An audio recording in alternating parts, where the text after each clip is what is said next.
So many of us were waiting for someone. We're waiting for a hero to descend. No one is coming because you are already here. You are the hero that you are looking for. The first question I must ask you is, are you willing to die?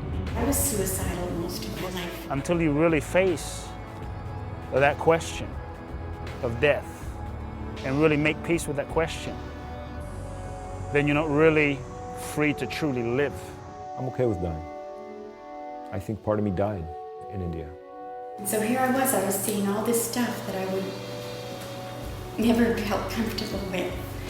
And here I was realizing all these people were extremely happy in the slums, where there's garbage, where there's sewer, you know, there's every kind of animal you could think of walking around, and there's not even fighting. I didn't even hear crying. They're walking the bare feet in the sewer and they're happy. And I realized I was not happy.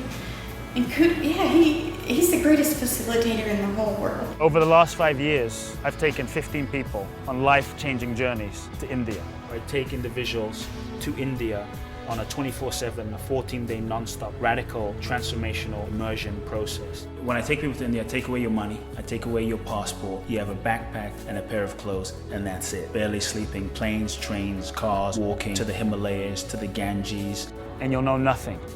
When they throw you into the unknown. When he talked to me about death, I really didn't take him seriously.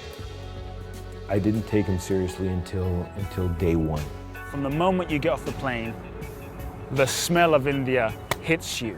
And then the smog and the colors and the sights and the sounds and the people and the hustle and the bustle and the chaos. So from that sense, it's intense. A lot of people get into this business because they read a few books, they watch a movie. For me, it's in my blood. I was born in Ghana, West Africa. My father's from Ghana, my mother's Japanese. And my father is a renowned healer and mystic and considered you could say, a saint in Africa.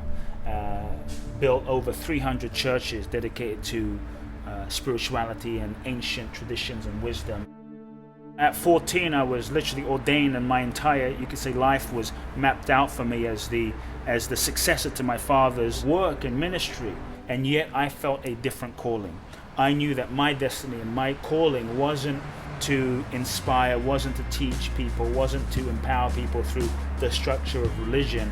I knew that my calling was to do it differently. He's all about breaking you open. He's all about the experience that you're going to have, and it's not only the experience, because the purpose of going to India is not to come back and to have some cab driver story to tell. And that's the mission that he's on, is to break you open so you can release the egoic construct that you've created for yourself. But happiness for us is what we acquire.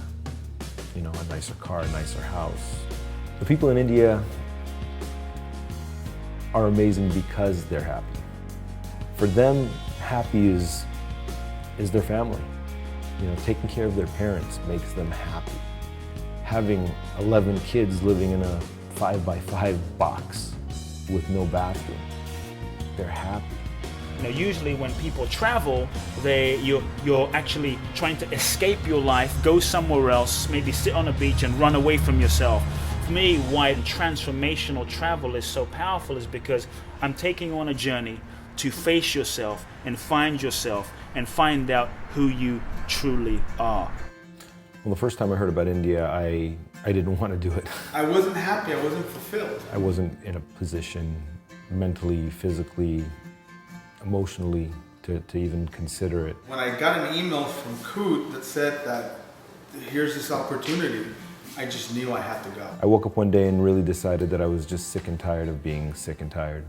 You're getting a different reality check, being able to see things through other people's eyes. It just seemed like I might as well just die right here and not go home, because really I would not be going home a different person. This was the most outrageous thing, you know, I could ever think of doing.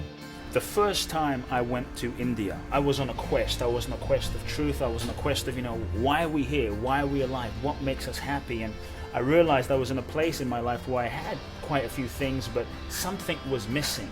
Literally, I shaved my head and took a backpack and I started traveling all around India in search of answers, in search of the big questions of who am I, what am I, why am I here? I remember having this thought like, what would it be like to have, the head of Nike, the head of Google, people in leadership positions in this experience? How would it impact, how they prioritize their lives? How would it impact how they led people, how they impacted the world, and how they served people, and how they lived their lives? I don't think anybody can prepare for India. Being in India was like being on a different planet. I've done a lot of traveling. I have never experienced anything like India. It's so different than anywhere else. Coming from Mexico, being really poor when I was growing up. So you think you've seen poverty? There is no comparison to what I've seen. When you get to India, you take all that and you multiply that times 1,000,000. And you're just now starting to get a feel for what's going on. I just started crying, just immediately. I mean, it was like, why am I crying? We're here, we just got here. So many people just sleeping in the streets. I've never seen anything like this before. Instantly, it was like, I've been so grateful for all of the blessings that I've had. No one said it was going to be easy. I believe it's going to be the hardest thing you'll ever do. I will challenge you, I will stretch you, I will do whatever it takes to help you get free of your limitation and find your true self. But at the end of it, you'll come back a new person. I guarantee it.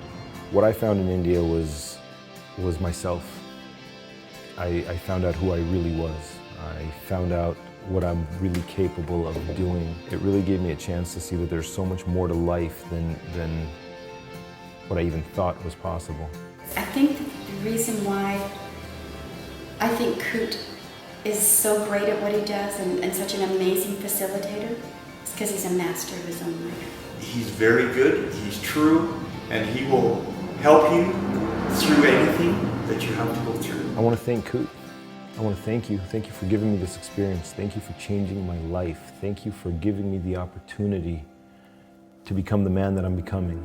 It takes courage to be alive, to really be alive, to live this moment, to be who you truly are in this world when everything in this world and so much of society is constantly pressuring and conditioning you to be somebody else.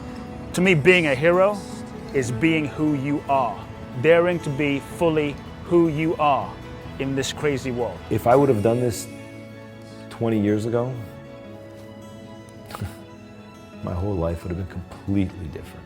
I would never be the same person that I was. Is your life truly working for you the way it is? There is so much in you, so much potential, so much gifts, so much talent, so much heart, so much possibility. Build a fire on the tallest mountain, bright enough to see across the world. Here comes the string of pearls.